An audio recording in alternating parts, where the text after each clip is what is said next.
கர்த்தராகிய இயேசு கிறிஸ்துவின் நாமத்தினாலே உங்கள் யாவரையும் வாழ்த்துகிறேன். நாம் இன்றைக்கு தியானிக்கும் வசனம் யோசுவாவின் புஸ்தகம் 1ஆம் அதிகாரம் 5ஆம் வசனம். நீ உயிரோடு இருக்கும் நாளெல்லாம் ஒருவனும் உனக்கு முன்பாக எதிர்த்து நிற்பதில்லை. நான் மோசையோடு இருந்தது போல உன்னோடும் இருப்பேன். நான் உன்னை விட்டு விலகுவதும் இல்லை, உன்னை கைவிடுவதும் இல்லை. இந்த வசனம் நமக்கு ஒரு வாக்குத்தத்த வசனம் மாத்திரம் கிடையாது. தேவன் நமக்கு கொடுக்குற ஒரு உறுதியாகவும் பாதுகாப்பின் வசனமாகவும் நமக்கு இருக்கிறது. அதாவது மோசே இறந்த பிறகு யோசுவா ஒரு பெரிய பொறுப்பை எடுத்துக்கொள்ள வேண்டிய நேரம் வந்துச்சு. அந்த நேரத்தில் தேவன் யோசுவாட்ட சொல்கிறாரு, நான் உன்னோடு இருப்பேன், உன்னை விட்டு விலக மாட்டேன், உன்னை கைவிட மாட்டேன் அப்படின்னு சொல்லிட்டு சொல்கிறாரு. அப்போ யோசுவாவுக்கு முதலாவது பார்த்திங்கன்னா யோசுவாவுக்கு ஒரு பயம் இருந்துச்சு. அதாவது நமக்கு பயத்தை எடுத்து போகிற தேவன் அந்த இடத்துல வெளிப்பட்டார். எப்படி வெளிப்பட்டார்னா, யோசுவா மனதில் ஒரு பயம் இருந்துச்சு. நான் இந்த மக்களை எப்படி நடத்தக்கூடும், என் வார்த்தைக்கு செவி கொடுப்பார்களா, என் வார்த்தைக்கு கீழ்ப்படிந்து நடப்பார்களா அப்படிங்கிற ஒரு பயம் இருந்துச்சு. நான் அந்த பயம் மாத்திரம் இல்லை, ஒரு சந்தேகமாக இருந்திருக்கலாம். ஆனால் கர்த்தராகிய தேவன் என்ன சொல்கிறாருன்னா, ஒருவனும் உனக்கு முன்பாக எதிர்த்து நிற்பதில்லை, எதிர்த்து நிற்க முடியாது அப்படின்னு சொல்லிட்டு சொல்கிறார். நான் உன் கூட இருக்கிறேன் அப்படின்னு. அது மாதிரி தான் இன்று நம்முடைய வாழ்க்கையிலும் ஒரு அநேக பயங்கள் இருக்கலாம். தோல்வி பயம், எதிர்கால பயம், மனிதர்கள் நமக்கு எதிராக எழும்பி வருகிறதுனால பயம், இப்படி அநேக பயங்கள் நமக்கு இருக்கலாம். ஆனால் எல்லாவற்றுக்கும் நமக்கு தேவன் என்ன சொல்கிறார்னா, நீ தனியாக இல்லை, நான் உங்கூடவே இருக்கிறேன், நீ பயப்படாதே அப்படின்னு.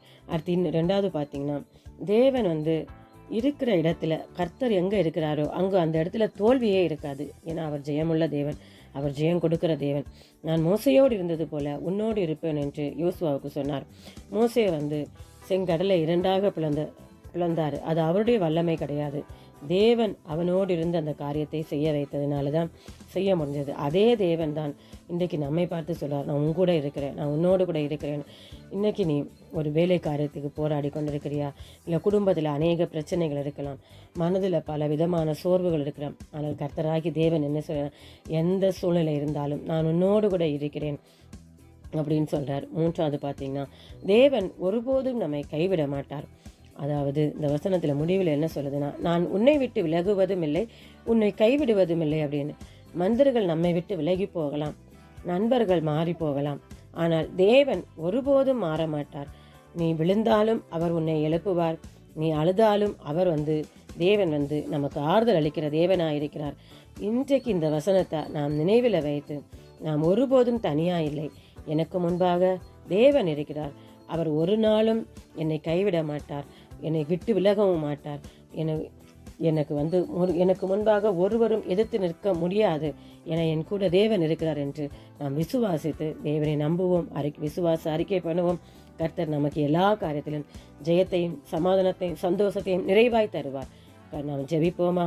அன்பின் பரலோக பிதாவே, உம்மை நன்றியோடு துதிக்கிறோம், சோத்தரிக்கிறோம். தகப்பனே, அப்பா தகப்பனே, மோசையோடு இருந்தது போல யோசுவாவோடு இருந்தது போல நீர் எங்களோடு கூட இருக்கும்படியாக நாங்கள் செபிக்கிறோம். கர்த்தாவே ராஜா, நாங்கள் உயிரோடு இருக்கிற நாளெல்லாம் உடைய பிள்ளைகளாகி எங்களுக்கு முன்பாக எந்த ஒரு துஷ்ட சக்திகளோ மனிதர்களோ எதிர்த்து நிற்க முடியாதபடிக்கு தேவன் எங்களுக்கு முன்பாக நிற்கிறீர் என்று நாங்கள் நம்புகிறோம். தகப்பனே, நீர் எங்களை ஒருபோதும் கர்த்தாவே கைவிடாத தேவன், எங்களை விட்டு விலகாத தேவன், எங்கள் மயங்களை எல்லாம் நீக்கி எங்களுக்கு தைரியத்தை கொடுக்க முடியாது ஜெபிக்கிறோம்.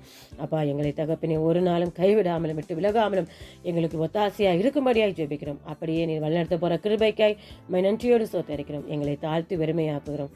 கர்த்தராகிய இயேசு கிறிஸ்துவின் நாமத்திலே ஜெபிக்கிறோம் நல்ல பிதாவே, ஆமேன். கர்த்தர் உங்களை ஆசீர்வதிப்பாராக.